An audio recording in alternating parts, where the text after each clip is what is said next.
সাধারণ মানুষের আস্থাভাজন হতে বিভিন্ন উদ্যোগ গ্রহণ করতে শুরু করেছে কোচবিহার জেলা পুলিশ। রবিবার কোচবিহার পুন্ডিবাড়ি থানার অন্তর্গত মহিষবাতান এলাকায় অবস্থিত মৃতপ্রায় জেডি হাসপাতাল চত্বরে উদ্বোধন করা হলো পুলিশ ক্যাম্পের। কার্যত জনমানবহীন এই হাসপাতাল চত্বরে পুলিশ ক্যাম্পের উদ্বোধন নিয়ে উঠছে প্রশ্ন। সরকারি উদাসীনতায় বর্তমানে মৃতপ্রায় জরাজীর্ণ কোচবিহার শহর সংলগ্ন খাগড়াবাড়ি গ্রাম পঞ্চায়েতের অন্তর্গত মহিষবাতান গ্রামে অবস্থিত ঐতিহ্যবাহী জেডি হাসপাতাল। জঙ্গলে ঢেকে গেছে গোটা হাসপাতাল চত্বর, তা পরিষ্কার করা বা হাসপাতালটি সংস্কার করার কোনো উদ্যোগ নেই স্বাস্থ্য দপ্তরে।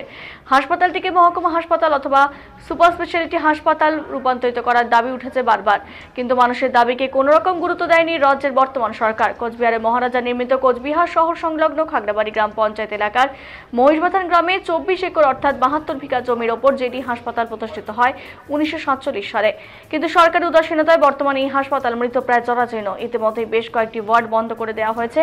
স্বাস্থ্যকর্মী কিংবা চিকিৎসকের সংখ্যা অত্যন্ত নগণ্য। কার্যত এই হাসপাতালটিকে বন্ধ করে দেওয়ার চক্রান্তে লিপ্ত হয়েছে সরকার। সম্প্রতি হাসপাতালে এই বিরাট অংশের জমির একটা বড় অংশ দখল করে আরটিও দপ্তর নির্মাণ করা হয়েছে।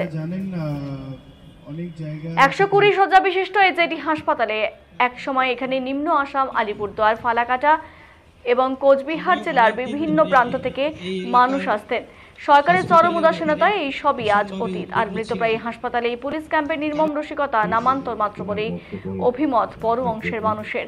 পুলিশ ক্যাম্প হলেও এই হাসপাতালের পরিকাঠামো যে ভেঙে পড়েছে তা এক বাক্যে স্বীকার করে নেন এই হাসপাতালের সুপার একে বালা। এই হাসপাতালে কোনো স্টেটাস বর্তমানে নেই, স্পষ্ট জানিয়ে দিলেন ডেপুটি সুইচ ডক্টর সতীন্দ্রনাথ সরকার।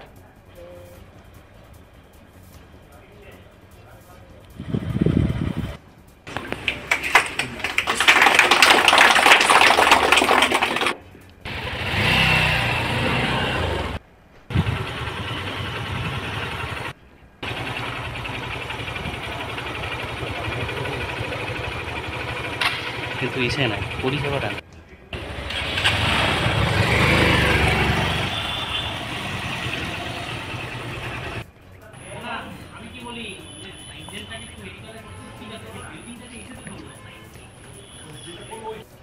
হচ্ছে স্বাস্থ্যকেন্দ্র 10 কিলোমিটার, 3.5 কিলোমিটার হচ্ছে তো মেডিকেল কলেজ। ক্যাম্পের ওপেনিং হলো, তো সেই ক্ষেত্রে একটা নিরাপত্তা যেটা ছিল সেটা তো মিটলো, কিন্তু হাসপাতালের পরিকাঠামো কি রয়েছে বর্তমানে প্রেজেন্ট স্থিতিতে? হাসপাতালে মানে পরিকাঠামো সেরকম কিছু নেই। আসলে এটা আগে ছিল রাজারাম যেটা ছিল জেডি হসপিটাল, 120 বেডের হসপিটাল ছিল। 80 ছিল হচ্ছে টিবি, 20 হচ্ছে জেনারেল, 20 হচ্ছে আইডি আইসোলেশন বেডের। তারপরে টিবি হসপিটালে গেল অনেক দিন আগেই, এখনও এই হসপিটাল কোনো ক্যাটাগরি নেই। যার জন্য এখানে কোনো উন্নতির কোনো পরিকল্পনা অনেক সময় চেষ্টা করেছে যে স্টেট জেনারেল হসপিটাল করা যায় কিনা, কোনো জায়গায় খুঁজে পাচ্ছে। এখানে এদিকে 10 কিলোমিটার দূরে হচ্ছে পুন্ডিবাড়ি হসপিটাল, এদিকে 3 কিলোমিটার 3.5 কিলোমিটার হচ্ছে ডিস্ট্রিক্ট হসপিটাল ছিল, এখন হচ্ছে মেডিকেল কলেজ হয়ে গেছে। এই পপুলেশনের মধ্যে এখানে উন্নতি করে কী করবে সেটা এই 120 মিটার যাতে একটু আপ টু ডেট করা যায় তার সাথে এটাই চেষ্টা চলছে। তারপর ফার্দার যদি কোনো ট্রমা সেন্টার যদি করা যেতে পারে, সেটা একটা এতটা জায়গা আছে, অনেকটা জায়গা। এখন কতগুলো বেড আছে? এখন কতগুলো বেড আছে আর কীভাবে পেশেন্ট? 120টাই আছে এখন। এমনি পেশেন্ট মানে পেশেন্ট ভর্তি 30, 40, 50 ভর্তি হয়। সেক্ষেত্রে এখনও তো স্টাফ কোয়ার্টারগুলো তো অবস্থা বেশ। হ্যাঁ, এটা তো অনেক আগের থেকে। হ্যাঁ, আমি এসেই দেখেছি 13 বছর 14 বছর এই কোয়ার্টারে। আবেদন করা হয়নি? হ্যাঁ, সব কিছু। হ্যাঁ, এই যে ক্যাম্প হলো এখানে আর কি, যেটা দীর্ঘদিনের একটা হাসপাতাল ছিল, তো ক্যাম্পের দরকারও ছিল, কি বলবেন বিষয়টা? হ্যাঁ, আপনি ঠিকই বলেছেন যে হসপিটাল সিকিউরিটির একটা ব্যাপার তো ছিলই। এই এলাকার মানুষের জন্য সেইটা কাজে লাগবে।